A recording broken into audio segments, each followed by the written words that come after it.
अस्सलाम वालेकुम नाज़रीन, डॉक्टर हमजा चीमा अपने यूट्यूब चैनल और फेसबुक पेज के साथ आपकी खिदमत में हाजिर है। एक नई वीडियो के साथ मुझे पूरी उम्मीद है कि आपने मेरे चैनल सब्सक्राइब कर लिया होगा। अगर आपने नहीं किया तो आपसे गुजारिश है कि मेरा चैनल को सब्सक्राइब कर लें, इसको शेयर भी करें और लाइक भी करें। और पूरी कोशिश है, मेरी पूरी कोशिश होती है कि मैं आप तक सही आवाज़ बनकर, पीटीआई की आवाज़ बनकर, पाकिस्तान तहरीक इंसाफ के वर्कर्स का, पाकिस्तान तहरीक इंसाफ के रहनुमाओं का जो ख़यालात हैं वो आप तक पहुंचाऊं। तो आज मैं एक ऐसे नौजवान के ख़यालात आप तक पहुंचाना चाह रहा हूं जो एक मशहूर हल्का है परवेज़ खटक का। परवेज़ खटक के हवाले से, क्योंकि वो पाकिस्तान तहरीक इंसाफ को खैर बात कर कह गए हैं और अब वो एक नई जमात बना के बैठे हुए हैं वहाँ वर्कर जो है वो उसका कैसा मुकाबला कर रहे हैं या किस तरह के मुकाबले क्या सोच रहे हैं, ये आज मैं आपको बताने की कोशिश करूंगा। इस नौजवान का नाम शाह सऊद है और शाह सऊद को टिकट गो नहीं दिया गया, लेकिन उसने अपने कागजात नामजदगी वापस ले लिए हैं पाकिस्तान तहरीक इंसाफ के लिए, पाकिस्तान तहरीक इंसाफ के उम्मीदवार के लिए। और सबसे बड़ा बात जो है वो इमरान खान की बात पर लबैक कहते हुए उन्होंने अपने कागजात नामजदगी वापस ले लिए हैं। आइए मैं उनके कन्वेंशन का हाल जो है वो आपको दिखाता हूँ। बिस्मिल्लाहिर्रहमानिर्रहीम। गटोल नावल दस्ता सुड़ी शुक्रिया राखूं दखपल नौजवानों मशरानों कशरानों बुजुर्गानों अब्दुल अस्सलाम वालेकुम। अवल खुदा जमान से कम देता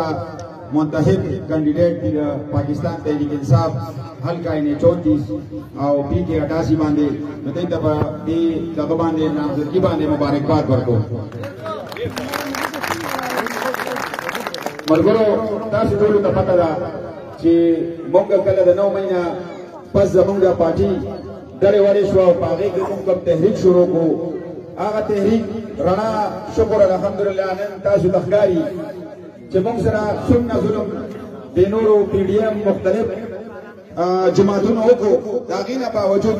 تاسو ته پته ده چې تحریک انصاف ته څومره نقصان ورسېدو او د دې ټول نقصانونو نه باوجود تحریک انصاف نن ژوندی دی. او دا جنگ چې دی دا د ازادۍ جنگ دی، دا تحریک چې دی دا مونږ او نوجوانان به دا په شریکه بوزو او د پی ډي ایم ته انشاءالله شکست ورکوو ملګرو. زه دا ننني پروګرام وضاحت کوم، دا د ازاخیل بالا تنظیم جدوجہد دی. دا پروګرام د تنظیم دی او د تنظیمونو ملګري چې کوم دی تکړه دي شي او دا پروګرامونه کوي. خو دا یو خبره کوم ازاخیل بیان، دا یو خبره کوم چې زمونږ کوم منتخب کینډیډیټ دي هغه ته به تاسو ووټ ورکوئ. کوم چې مطلب دا دی ما خپله اپلای کړې وه، په پي کې 88 باندې ما کړې وه، په ان 34 باندې ما کړې وه. نو دا نه ده زمونږ دا ټولو ملګرو اپلایانې کړې وې، دا زمونږ میشن و.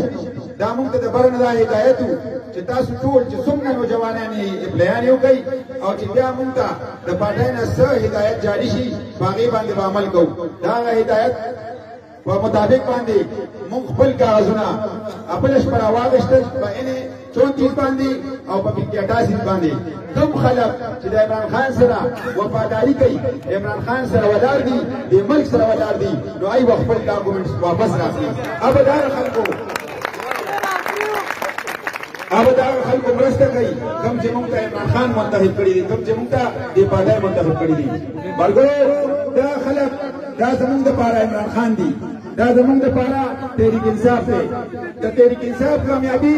دې ملګرو کامیابي ده. که تاسو تحریک انصاف کامیابوئ نو دا ملګري به کامیابوئ. زه ډېرې خبرې نه کوم، وخت کم دی، خو دا یو خبره کوم چې کوم ملګري د پارټۍ د ډسپلین خلاف ورزي کوي. زه د تحصیل صدر یم او د تحصیل د صدر په حیثیت باندې کومو ملګرو د پارټۍ د ډسپلین خلاف ورزي وکړه نو هغې ته به مونږ نو شوکات نوټس ورکوو او بیا به انشاءالله مونږ دا خلک دې پارټۍ کې نه پرېږدو. دا به ني چې د پارټۍ د ډسپلین خلاف ورزي به هم کوي او بیا به راځي تحریک انصاف ته. کله چې تحریک انصاف مخالفتیا دې هم کوي، د کینډیډیټ مخالفتیا دې هم کوي او بیا دغه راځي مونږ سره دلته په ګیم کې شامل وي. دا هغه پارټي نه ده، د دې به مونږ یو ډسپلین جوړو. انشاءالله مونږ دې خلکو ته به ښو